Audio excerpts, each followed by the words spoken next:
warahmatullahi wabarakatuh. Apa kabar teman-teman semua? Masih di mata kuliah anggaran ya, bersama saya Bu Kade. Kita masuk ke sesi ke-6 gitu ya. Nah, di sesi ke-6 ini ya ada beberapa materi yang sekaligus saya sampaikan ya, yaitu anggaran tenaga kerja dan BOP. Nah, ini saya bahas dulu yang tenaga kerja ya. Nah, kalau ini sudah dituntaskan dengan baik, diharapkan Anda dapat menjelaskan pengertian anggaran tenaga kerja, menjelaskan elemen-elemen anggaran tenaga kerja, sekaligus menghitung dan menyusun anggaran tenaga kerjanya. Nah, sebenarnya anggaran tenaga kerja ini bisa disusun bersamaan dengan anggaran bahan baku yang kemarin. Tapi tentu saja karena kita menghitungnya secara parsial ya, satu per satu, jadi kita hitungnya juga sendiri-sendiri dulu gitu ya. Jadi dasar penyusunan ini adalah anggaran produksi, sama seperti anggaran bahan baku ya. Nah, ini nanti ya, anggaran tenaga kerja ini juga tentu akan terkait dengan anggaran kas, anggaran harga pokok maupun laba rugi. Sehingga kalau Anda menuntaskan ini, tentu akan bisa mempelajari atau menyusun anggaran berikutnya. Sama halnya dengan bahan baku, maka tenaga kerja juga ada dua jenis ya, tenaga kerja langsung yang langsung terlibat dalam proses produksi, maupun tenaga kerja tidak langsung yang tidak terlibat secara langsung dalam proses produksi. Nah, untuk di sini juga hampir sama dengan bahan baku, yang diperhitungkan adalah tenaga kerja langsung. Yang enggak langsung mana? Dibuang? Enggak. Yang enggak langsung sama dengan bahan baku tidak langsung nanti akan masuk ke BOP, sehingga nanti di sini juga akan kita bahas anggaran BOP-nya. Tenaga kerja langsung yang bagaimana? Ya, ciri-ciri tenaga kerja langsung: besar kecilnya biaya berhubungan secara langsung dengan tingkat kegiatan produksi.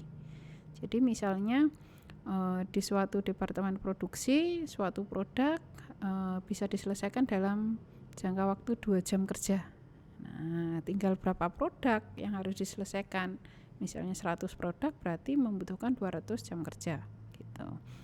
Biayanya merupakan biaya variabel. Nah, tinggal dikalikan 1 jam kerja berapa rupiah. Kalau 2 jam kerja berapa rupiah harus dibayar. Kalau harus 100 unit berarti 200 jam kerja harus bayar berapa rupiah. Kegiatannya langsung dapat dihubungkan dengan produk akhir, langsung dibebankan gitu ya. Sebaliknya untuk tenaga kerja tidak langsung, besar kecilnya tidak berhubungan secara langsung dengan tingkat kegiatan produksi. Biayanya biasanya bersifat semi fix atau semi variabel. Kegiatannya juga tidak mungkin bisa dikerjakan di luar pabrik gitu ya. Kemudian tujuan penyusunan anggaran ini agar tenaga kerja yang digunakan lebih efisien, biaya tenaga kerjanya bisa direncanakan dengan baik, dan juga sekaligus tentu saja bisa dipersiapkan dengan baik. Sekaligus juga bisa digunakan sebagai dasar penyusunan harga pokok ya, sekaligus sebagai alat pengawasan biaya tenaga kerja agar tidak terlalu tinggi sehingga terjadi overcost, sehingga jadi harga produk mahal, sehingga menjadi kurang bisa bersaing di pasaran. Seperti itu. Nah, sedikit berbeda dengan anggaran bahan baku. Kalau di tenaga kerja hanya ada 2 elemen atau komponen, yaitu kita menghitung berapa jam tenaga kerja langsung yang digunakan, sekaligus berapa biayanya ya. Jadi untuk anggaran jam tenaga kerja langsung kita bisa hitung dengan berapa jumlah produksi dan berapa standar jam kerja langsung di departemen tersebut. Atau kalau di saat menghitung bahan baku kemarin, ini adalah surnya, sur tenaga kerja. Tapi kalau sur kemarin kan terkait dengan penggunaan bahan baku. Kalau di sini sur untuk tenaga kerja, standar jam kerjanya ya, seperti saya uraikan tadi sebelumnya. 1 unit produk membutuhkan berapa jam kerja untuk bisa diselesaikan, tinggal dikalikan berapa produksi yang harus dibuat gitu. Nah, setelah kita tahu membutuhkan sekian jam kerja, maka bisa kita hitung berapa biaya tenaga kerjanya agar bagian keuangan bisa mempersiapkan diri, menyediakan dana untuk kebutuhan tenaga kerja langsungnya. Nah, perhitungannya jam kerja langsung yang tadi sudah dihitung ya, misalnya 200 jam tadi dikali upah per jamnya berapa, misalnya 10.000, berarti harus menyediakan dana 2 juta gitu. Langsung saja kita praktekkan terkait masih dengan anggaran produksi ya. Jadi sama dengan waktu menghitung bahan baku, dasar perhitungannya adalah anggaran produksi. Tenaga kerja juga sama, dasar penyusunannya adalah anggaran produksi. Kita gunakan rencana produksi yang sama ya, yang stabilitas persediaan, di mana kalau stabilitas persediaan maka produksinya yang fluktuatif ya. Di sini kita gunakan data dari anggaran produksi. Nah, kemudian di sini kita juga tahu standar jam kerjanya, atau kalau di bahan baku kemarin SUR. Jadi ada 3 departemen produksi. Departemen produksi 1 itu dikerjakan 1 unitnya 4 jam kerja langsung. Ya, jadi satuannya jam kerja langsung atau biasanya DLH, Direct Labor Hour. Ya, sama aja. Ada 3 departemen produksi, 1, 2, dan 3, di mana masing-masing bisa diselesaikan dalam jangka waktu tertentu, 4, 3, dan 2 jam kerja langsung. Kemudian upah ya, kerja per JKL-nya di setiap departemen juga sudah ditentukan. Kemudian kita diminta untuk menghitung anggaran jam kerja langsungnya sekaligus biaya tenaga kerja langsungnya. Kita hitung yang jam kerja langsungnya dulu. Ya, kita hitung berapa jam yang dibutuhkan oleh tenaga kerja langsung untuk menyelesaikan target produksinya. Ya, satuannya biasanya JKL, jam kerja langsung, atau di slide sebelumnya disampaikan DLH, Direct Labor Hour gitu ya. Data yang diperlukan adalah data produksi, rencana produksi, data standar jam kerja ya. Maka ini cara menghitungnya hampir sama dengan cara menghitung kebutuhan bahan baku ya. Jadi produksinya berapa, SUR untuk tenaga kerjanya di setiap departemen berapa, maka kita bisa menghitung berapa jam kerja langsung yang dibutuhkan di setiap departemen per triwulan.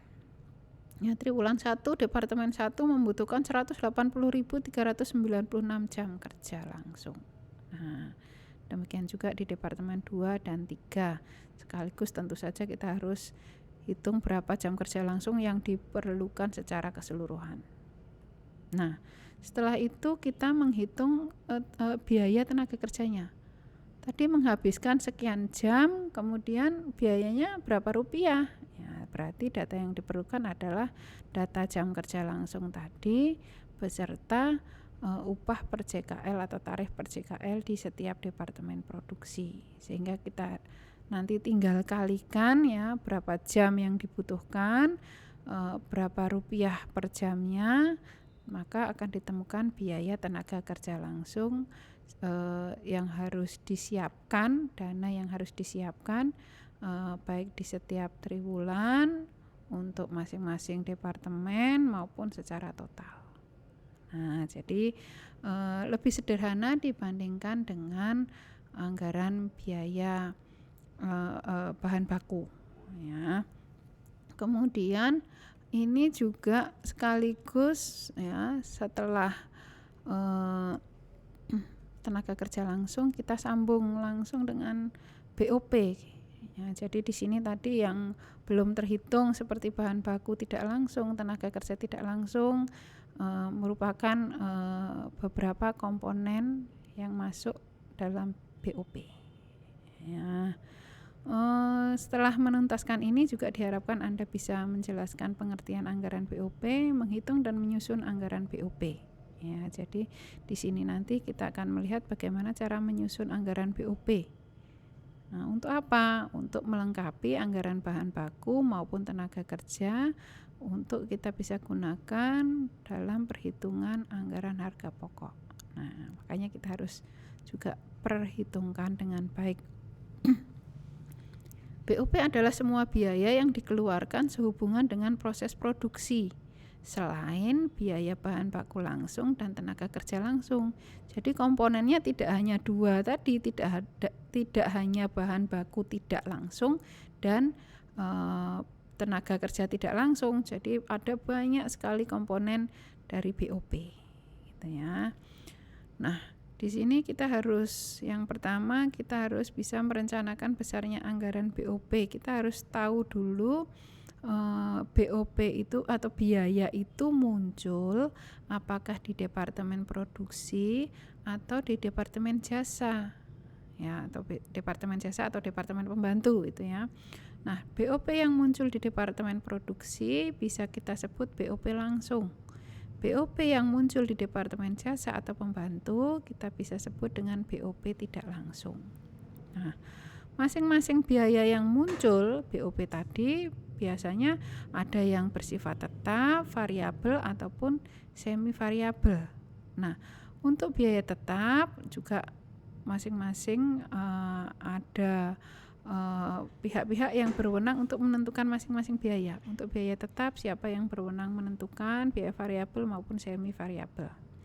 Nah, untuk dapat mengendalikan BOP karena terdiri dari banyak biaya ya, yang mungkin jumlahnya mungkin kalau di total sebenarnya cukup besar ya, tetapi karena terdiri dari banyak komponen yang kecil-kecil gitu ya, jadi harus benar-benar dikendalikan dengan baik. Nah, di sini diharapkan harus bisa menentukan ukuran atau dasar kegiatan yang tepat. Ya, jadi BOP yang muncul di setiap bagian itu dasar kegiatannya harus jelas. Ya, karena kalau kita salah menentukan dasar kegiatan, ya, maka bisa membuat kesalahan dalam pembebanan BOP di setiap bagian, sehingga nanti saat menyusun harga pokok pun juga akan bisa terjadi kesalahan.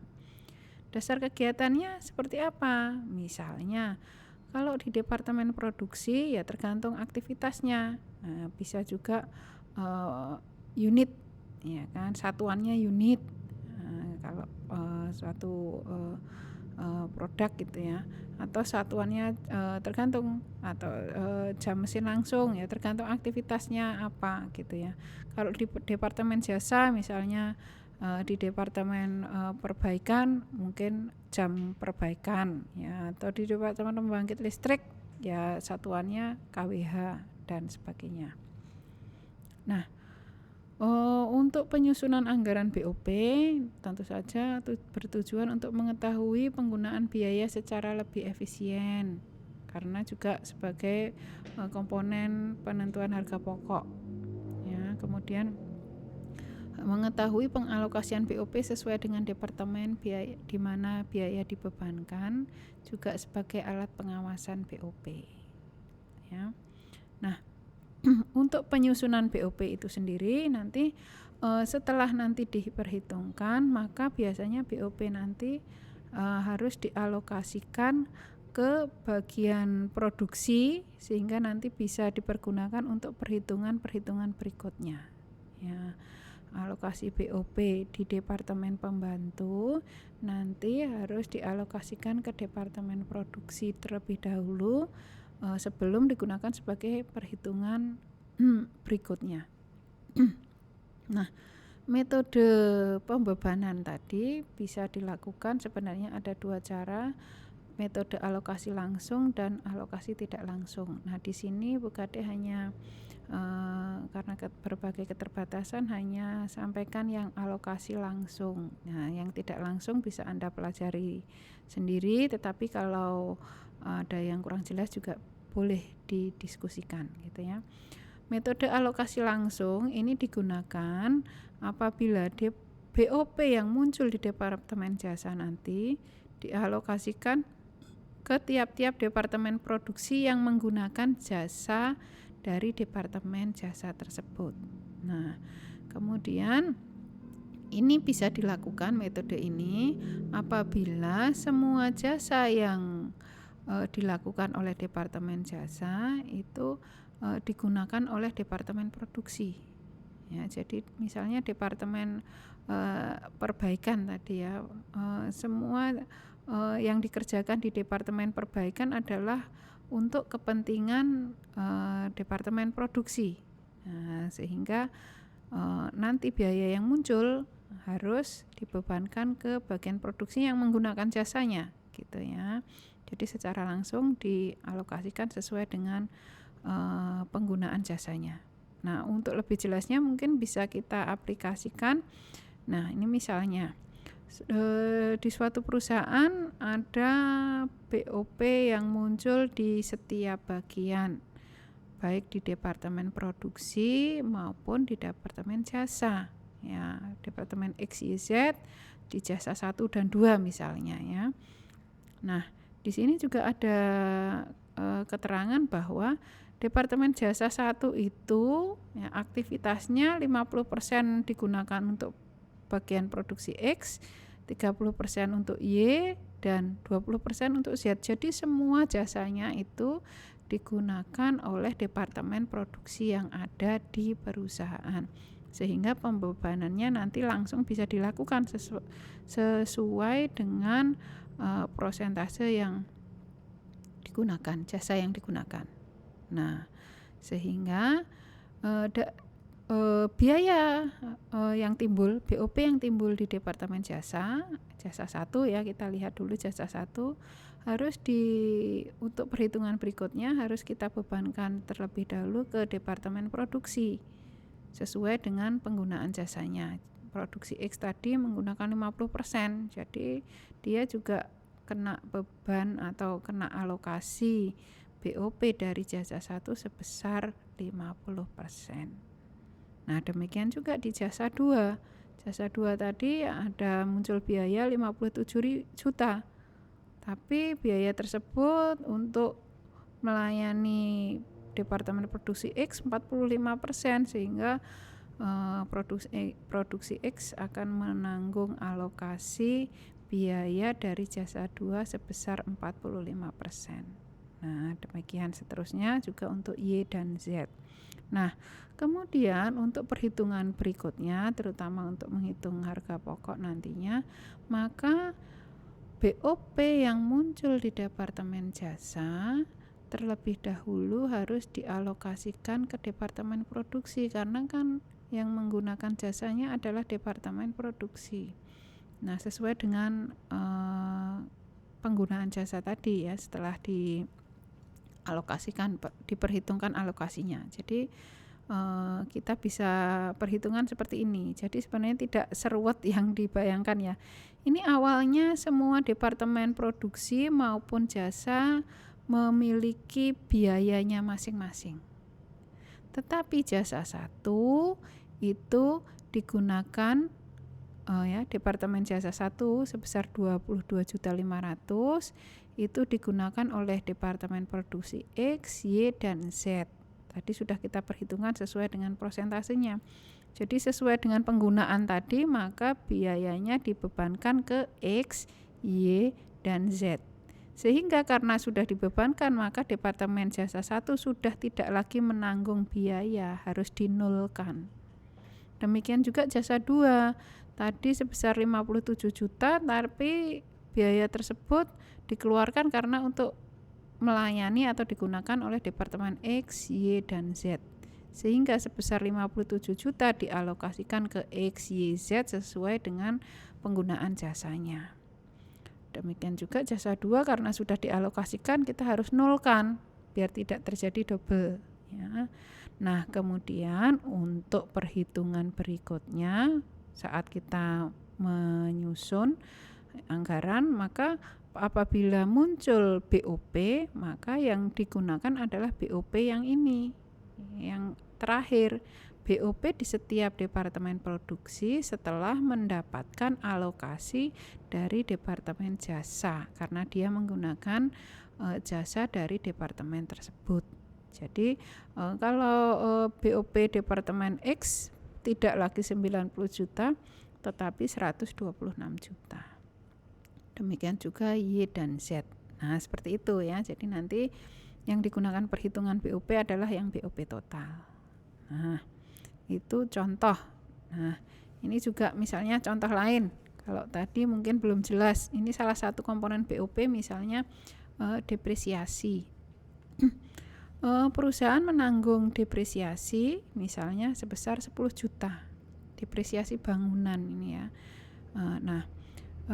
Depresiasi bangunan yang ditanggung perusahaan adalah sebesar 10 juta misalnya, di mana di perusahaan tersebut bangunannya kalau dipilah-pilah terdiri dari bagian produksi, bagian jasa, ya kan, XYZ, jasa 1, jasa 2 dengan luas masing-masing bagian adalah sesuai yang ada di tabel. Nah, kita harus diperhitungkan dari 10 juta depresiasi bangunan tersebut, nanti bagian produksi X menanggung depresiasi berapa, Y, Z, jasa 1, jasa 2 berapa. Nah, seperti itu. Nah, kita hitung depresiasi setiap bagian, kemudian kita juga perhitungkan bagaimana setelah bagian jasa mengalokasikan biayanya ke departemen produksi. Jadi yang pertama kita hitung dulu 10 juta dalam 1 tahun akan ditanggung oleh setiap bagian yang ada sesuai dengan kebijakan perusahaan menentukan bahwa sesuai dengan luas masing-masing bagian ya. Jadi bagian produksi misalnya dengan luas 30 meter persegi, dari total keseluruhan 140 meter persegi akan menanggung depresiasi sebesar Rp2.142.857. Nah, bagian EX sudah dihitung, Y, Z, jasa 1, jasa 2 juga sama. Sehingga kalau ditotal maka 10 juta itu sudah ditanggung oleh masing-masing bagian yang ada di perusahaan. Nah, untuk perhitungan berikutnya maka BOP atau depresiasi yang muncul di departemen jasa 1 dan jasa 2 tadi harus dialokasikan ke departemen produksi. Nah, karena tadi di tenaga kerja kita masih banyak menggunakan tenaga kerja secara langsung ya, maka saat membebankan BOP yang ada di setiap departemen atau bagian itu kita gunakan dasar jam kerja langsung di setiap departemen ya. Jadi nanti kita memerlukan data jam kerja langsung di setiap departemen produksi ya, sekaligus nanti berapa total jam kerja langsung di setiap departemen. Nah, kita coba mengalokasikan depresiasi dari jasa 1 tadi ya. Jasa 1 ini digunakan ya, kenapa tidak prosentase lagi, karena memang kalau di kasus kita dari awal tadi ya, di anggaran tenaga kerja langsung kita lihat bahwa di situ berdasarkan jam kerja langsung perhitungannya, sehingga di sini pun untuk menghitung BOP kita tidak pakai prosentase tetapi pakai jam kerja langsung di setiap departemen ya. Ini ya, alokasi depresiasi dari jasa 1 sebesar 2.142.857, berapa yang ditanggung di departemen produksi 1 diperhitungkan sesuai jam kerja langsung yang ada di departemen tersebut. Nah, seperti ini. Sehingga diperoleh nilai kalau di total harus kembali ke 2.142.857. Demikian juga untuk jasa 2, pengalokasiannya sesuai dengan jam kerja langsung di departemen produksi 1, 2, dan 3, sehingga bisa diperoleh alokasinya di setiap departemen dari jasa 2. Nah, setelah itu kita susun anggaran depresiasi ya kan. Saat depresiasi sebelum adanya alokasi nih ya, setiap departemen baik produksi maupun jasa ini mempunyai tanggungan depresiasi, ya, muncul biaya depresiasi di setiap departemen. Kemudian dari departemen atau dari bagian jasa 1 itu ditanggung atau dialokasikan ke produksi 1, 2, 3 sesuai berdasarkan jam kerja langsung di setiap departemen produksi. Jangan lupa ini juga harus dinolkan, ya, karena sudah dipasrahkan atau dialokasikan ke departemen produksi. Demikian juga bagian jasa 2, jangan lupa juga dihabiskan agar tidak terjadi double biaya, sehingga nanti untuk perhitungan depresiasi misalnya kalau diminta berapa besarnya depresiasi di departemen produksi 1 tidak menggunakan angka 2 juta tetapi 3 juta. Nah, seperti itu. Jadi ini nanti depresiasi yang digunakan untuk perhitungan berikutnya. Nah, biasanya juga digunakan untuk perhitungan tidak hanya depresiasi, ya, tetapi ada mungkin tenaga kerja tidak langsung, atau mungkin ada juga bahan baku tidak langsung dan komponen-komponen biaya depresiasi yang lain. Jadi ada banyak. Nah, itu hanya contoh saja, ya, contoh cara mengalokasikan